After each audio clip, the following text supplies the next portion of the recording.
Hello दोस्तों, finally आप सभी के लिए Rajasthan board class 10th Hindi का पेपर लेकर आ चुके हैं। संपूर्ण हिंदी पेपर 12 मार्च 2025 को आप सभी का हिंदी का पेपर है और इस हिंदी पेपर के लिए जितने भी यहाँ पर इंपॉर्टेंट क्वेश्चंस है तो सभी इंपॉर्टेंट क्वेश्चंस यहाँ पर मैं सॉल्व करवाने वाला हूँ, जो कि 12 मार्च 2025 के लिए रामबाण होने वाले हैं। जैसा कि आप सभी को पता है, इंग्लिश के पेपर में हमारी क्लास से हुबहू जो है यहाँ पर लगभग आपको 60 से लगभग 65 नंबर का जो यहाँ पर कंटेंट है, सिर्फ और सिर्फ अनसीन पैसेज को छोड़कर वो हमारी क्लास से ही यहाँ पर आपको मिला होगा। तो अब हम हिंदी के जितने भी यहाँ पर इंपॉर्टेंट क्वेश्चंस बता रहे हैं, यहाँ पर इस क्लास में हम आपको एक ऐसा पेपर सॉल्व करवाने वाले हैं जो कि काफ़ी महत्वपूर्ण पेपर है, रामबाण प्रश्न है और इस पेपर से आपको हुबहू 12 मार्च 2025 के पेपर में आपको प्रश्न मिलने वाले हैं। लगभग 50 से 60% आपको हुबहू जो यहाँ पर प्रश्न आपको 12 मार्च 2025 के पेपर में इस क्लास से मिलने वाला है। तो अभी तक आपने इस क्लास को लाइक नहीं किया है तो इस क्लास को क्या कर दीजिए, लाइक कर दीजिए। चैनल को सब्सक्राइब करके बेल आइकन को प्रेस करें और ज़्यादा से ज़्यादा इस क्लास को शेयर करना है अपने सभी दोस्तों के साथ, क्योंकि यहाँ पर मैं आपको हुबहू जो है वो पेपर सॉल्व करवाने वाला हूँ 12 मार्च 2025 के लिए। काफ़ी इंपॉर्टेंट क्वेश्चन है और ये प्रश्न आपको 12 मार्च 2025 के पेपर में मिलने वाला है। तो यहाँ पर हम संपूर्ण पेपर को हल करेंगे विद बहुत ही डिस्क्रिप्ट से यहाँ पर डिस्क्राइब करते हुए, एक एक प्रश्नों को अच्छे से समझते हुए, ठीक है, चाहे वो प्रत्यय हो, चाहे ग्रामर के प्रश्न हो, चाहे यहाँ पर आपके गद्यांश हो, तो अच्छे से हम पेपर को समझेंगे। ठीक है, तो यहाँ पर आप देख सकते हैं निम्नलिखित में से किस शब्द में नी जो प्रत्यय है वो नहीं है। देखिए, सबसे पहले तो आपको दो प्रश्न मिलेंगे, एक मिलेगा आपको प्रत्यय से, एक आपको मिलेगा उपसर्ग से। आपको ये पता होना चाहिए प्रत्यय है वो किसी भी शब्द के पीछे जुड़ता है, प्रत्यय पीछे जुड़ता है यानी प से पीछे, और उपसर्ग होता है वो किसी शब्द के आगे जुड़ता है। ठीक है, अब यहाँ पर देखिए शेरनी, मोरनी, नौकरानी, कुटनी। ठीक है, तो इनमें जो यहाँ पर नी जो प्रत्यय है वो नहीं लगा है वो शेरनी में नी प्रत्यय है, मोरनी में नी प्रत्यय है, कुटनी में नी प्रत्यय है। लेकिन एक ऐसा वर्ड यहाँ पर आपको दिया गया है जो कि सी ऑप्शन है, जहाँ नौकरानी में आपको कौन सा प्रत्यय दिया गया है, आनी प्रत्यय है। कौन सा पीछे प्रत्यय है, आनी है, न कि सिर्फ और सिर्फ नी प्रत्यय। ठीक है, तो यहाँ पर स ऑप्शन क्या हो जाएगा, राइट हो जाएगा, यानी नौकरानी में नी प्रत्यय जो है यहाँ पर नहीं लगा हुआ है। अब हम बात करेंगे नेक्स्ट, यहाँ पर आप देख सकते हैं इत्यादि का जो संधि जो विच्छेद है वो क्या होगा, तो इत प्लस आदि, इत प्लस आदि, इति प्लस आदि या फिर इति प्लस आदि। तो ये यहाँ पर इसका क्या हो जाएगा, सही आंसर हो जाएगा, यानी इति प्लस आदि जो है यही होता है इत्यादि। ये इसका क्या हो जाएगा, संधि विच्छेद हो जाएगा। उद्धव जो है किसी संगति में रहकर, किसकी संगति में रहकर भी प्रेम में अछूते रहे हैं। तो श्री कृष्ण की संगति में रहकर भी जो है उद्धव क्या रहा, प्रेम से अछूता रहा, यानी सही ऑप्शन क्या हो जाएगा, ए ऑप्शन हो जाएगा। ठीक है, ये जो पेपर है वो काफ़ी इंपॉर्टेंट पेपर है, आपको 12 मार्च 2025 के पेपर में हुबहू इस पेपर से आपको प्रश्न मिलने वाले हैं, इसलिए आपको इस पूरे के पूरे पेपर को अच्छे से देखना है और एक एक यहाँ पर मैं प्रश्नों को अच्छे से यहाँ पर उनके आंसर को डिस्क्राइब करूंगा। उत्साह जो कविता है उसमें बालों को किसकी कल्पना के समान पाले हुए माना गया है, तो वो प्रेयसी की जो कल्पना है उसके समान यहाँ पर माना गया है। नेक्स्ट यहाँ पर आप देख सकते हैं आत्मकथ्य कविता में कवि ने मधुर चांदनी रात किसे कहा है, तो अपने जीवन की जो मीठी याद है, मीठी जो यादें हैं उन्हीं को कहा है मधुर चांदनी रात का है, आत्मकथ्य जो कविता है उसके आधार पर। तुलसीदास जी ने मृग कुल केतु जो है किसे कहा गया है, तो यहाँ पर किसे कहा गया है, तो परशुराम जी को कहा गया है। किसको कहा गया है, मृग कुल केतु परशुराम जी को कहा गया है। ये काफ़ी इंपॉर्टेंट क्वेश्चन है। ठीक है, 12 मार्च 2025 के पेपर में ये प्रश्न आपको हुबहू जो है यहाँ पर एग्जाम के पेपर में मिलेंगे। देखिए, नेताजी का चश्मा पाठ में चश्मे वाले के प्रति पान वाले के जो मन में भावना जो थी वो कैसी थी, तो ऐसे इन दोनों के जो पान वाले के मन में जो भावना थी वो कैसी नहीं थी, अच्छी नहीं थी, यानी इसके जो उपेक्षा के भाव थे, कैसा भाव था, उपेक्षा का भाव था, यानी उपेक्षा का भाव क्या हो जाएगा, बिल्कुल ही सही हो जाएगा, ए ऑप्शन बिल्कुल ही सही हो जाएगा। नेक्स्ट यहाँ पर आप देख सकते हैं एक कहानी ये भी, ठीक है, इसमें जो है यहाँ पर लेखिका का क्या नाम है, तो यहाँ पर मनु भंडारी द्वारा यहाँ पर कहानी है।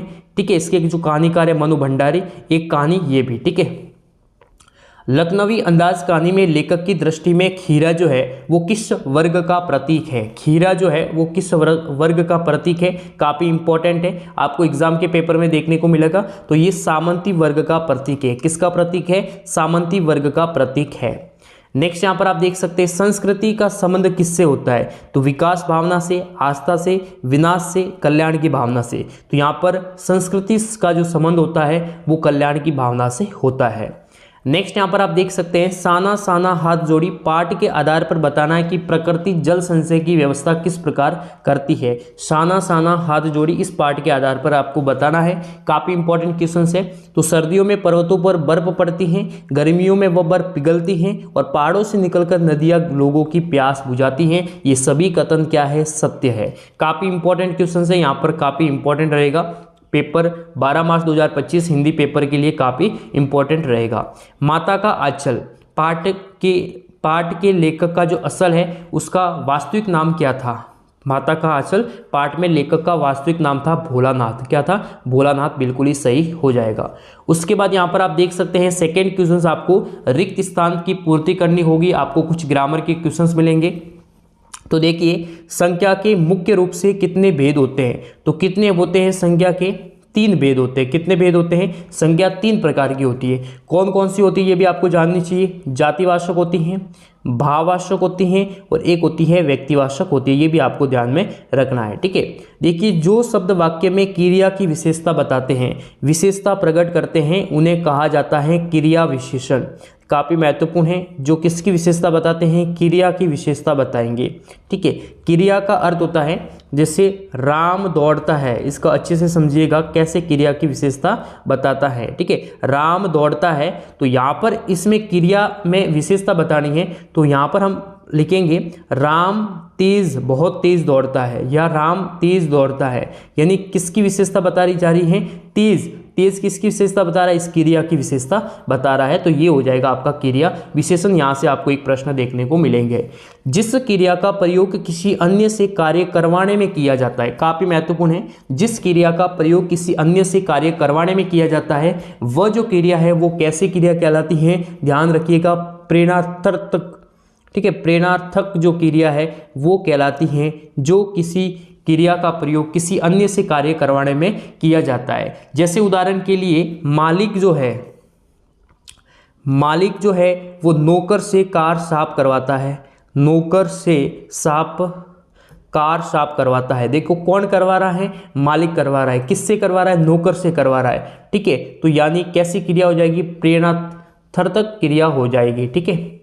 प्राकतन जो शब्द है उसमें उपसर्ग है, ठीक है। उपसर्ग जो किसी शब्दांश के आगे जुड़ते हैं उन्हें उपसर्ग कहते हैं। तो इसमें प्राकतन में हो जाएगा, ठीक है, प्राक हो जाएगा, ठीक है। ये ध्यान में रखना है, यहाँ पर आ जाएगा प्राक। नेक्स्ट यहाँ पर आप देख सकते हैं शताब्दी में शब्द में समास कौन सा है, तो ये समास हो जाएगा द्विगु समास हो जाएगा। और आप द्विगु समास किसे कहते हैं, तो द्विगु समास जिसमें किसी भी क्या हो, गणना संबंधी किसी प्रकार की गणना हो, ठीक है। देखिए शताब्दी, तो शताब्दी में काउंट हो रही है, ठीक है। शताब्दी 100 वर्ष, ठीक है। इस प्रकार से 2 या 2 से अधिक वर्णों के मेल से उत्पन्न जो विकार होते हैं उसे बोलते हैं संधि। क्या बोलते हैं, उसे संधि कहा जाता है। ये सही हो जाएगा, ठीक है। तो यहाँ पर अब नेक्स्ट बात करेंगे तीसरा प्रश्न, जो कि आपके एग्जाम में जो तीसरा प्रश्न होगा वो अपठित गद्यांश होगा, जिसको आपको ध्यानपूर्वक पहले गद्यांश को पढ़ना होगा। देखिए यहाँ पर हम पढ़ेंगे।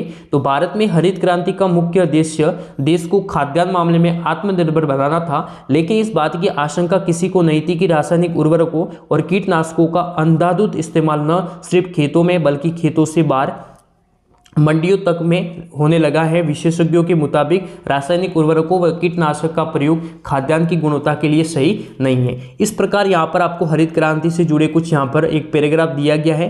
तो हमारे देश में हरित क्रांति का क्या उद्देश्य क्या था, खाद्यान्नों की गुणवत्ता बनाए रखने के लिए किसका प्रयोग सही नहीं था, ठीक है। विशेषज्ञ हरित क्रांति की सफलता के लिए क्या आवश्यक मानने लगे। इन सभी का आंसर आप इस पैसेज को पढ़कर, इस गद्यांश को पढ़कर आप आसानी से दे सकते हैं। यदि आप एक बार भी सिर्फ और सिर्फ आपको एग्जाम के पेपर में देखिए, समय का विशेष तौर पर आपको ध्यान रखना है, क्योंकि समय 3 घंटा 15 मिनट वैसे आपको अधिक लग रहा है, लेकिन ये समय कब जाता है पता ही नहीं चलता। तो आपको समय का विशेष तौर से ध्यान रखते हुए आपको सभी प्रश्नों को, पैसेज जो गद्यांश आएंगे उनको पढ़ने में ज़्यादा टाइम बर्बाद नहीं करना है। जल्दी से पढ़कर उनके क्वेश्चंस के आपको आंसर लिखना है। देखिए प्रस्तुत गद्यांश का उचित शीर्षक भी आपको पहचानना है, ठीक है। जो शीर्षक है उसकी आपको पहचान करनी है। जैसे ये हरित क्रांति पर था, ठीक है।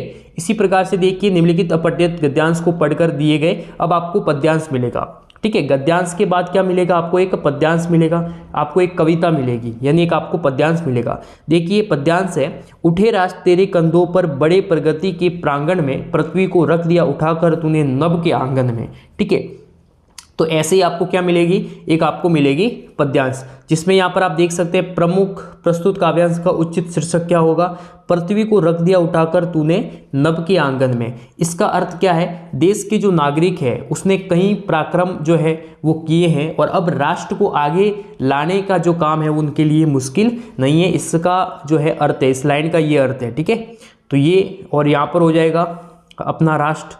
ठीक है, अपना राष्ट्र इसका शीर्षक हो जाएगा। इसी प्रकार से यहाँ पर आप देख सकते हैं प्रभंजन, प्रभंजन जो शब्द है उसका अर्थ क्या है, तो यहाँ पर होता है प्रचंड, प्रचंड। ठीक है, प्रचंड वायु इसका क्या होता है, प्रभंजन का अर्थ होता है। ठीक है, और एक इसका अर्थ है नाश। ठीक है, नाश भी इसका अर्थ है। इसी प्रकार युवक को किस व्रत का लेने का आह्वान किया गया है, तो इनका आपको अच्छे से पद्यांश को पढ़ेंगे तो आपको अच्छे से पता चल जाएगा। अब हम बात करेंगे इंपॉर्टेंट क्वेश्चंस, यानी 12 मार्च 2025 के पेपर में जो आपके पाठ्य पुस्तक से जो हुबहू आपको प्रश्न मिलने वाले हैं वो कौन कौन से हैं, तो यहाँ पर मैं आपको कुछ प्रश्न बता रहा हूँ।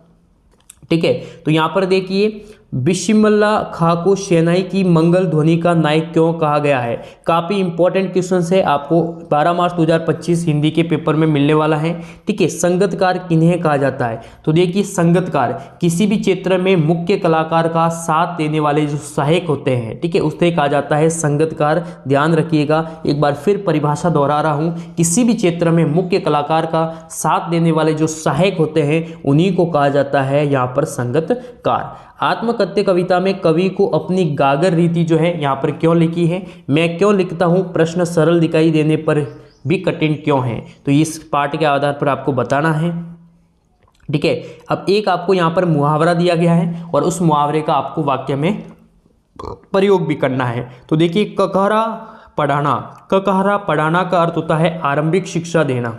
क्या देना, आरंभिक शिक्षा देना जो है यहाँ पर इसका क्या हो जाएगा, अर्थ हो जाएगा आरंभिक शिक्षा देना, कखरा पढ़ाने का क्या हो जाएगा, अर्थ हो जाएगा। अब फिर उसके बाद में आप वाक्य में उसको आसानी से प्रयोग कर सकते हैं। ठीक है, कि जो रमेश है वो यहाँ पर अपने पुत्र सुरेश को कखरा पढ़ा रहा था। ठीक है, इसी प्रकार से यहाँ पर आप देख सकते हैं। अब हम बात करेंगे, फिर एक और आपको एक गद्यांश मिलेगा जिसका दिए गए नीचे प्रश्नों को आपको यहाँ पर आंसर देना होगा।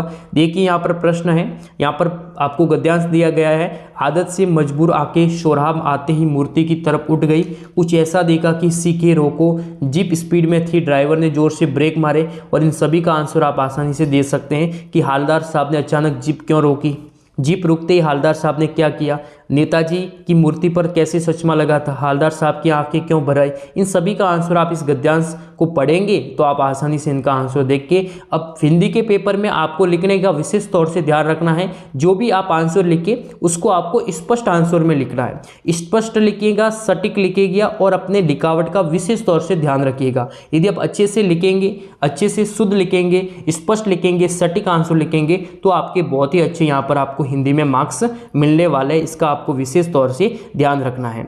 उसके बाद हम बात करेंगे, यहाँ पर आप देख सकते हैं पद्यांश से भी आपको यहाँ पर प्रश्न मिलेंगे और यहाँ पर आप देख सकते हैं किस प्रकार से आपको पद्यांश से यहाँ पर प्रश्न मिल रहे हैं। ठीक है, तो कवि ने शिशु के स्पर्श में क्या विशेषता बताई है, छोड़कर तालाब मेरी झोपड़ी में खिल रहे जल जात, इससे कहने से कवि का अभिप्राय क्या है, तो इससे कहने का अभिप्राय है कि बच्चे की मुस्कान से कवि की झोपड़ी भी तालाब की तरह क्या हो चुकी है, सुंदर हो चुकी है और जीवित हो चुकी है, तो ये इसका यहाँ पर अर्थ है। बाज और बबूल किसके प्रतीक है, तो ये बच्चों की मासूमियत और खिलाते उनके चेहरे के प्रतीक है बाज और बबूल, ये इसका यहाँ पर सही आंसर हो जाएगा।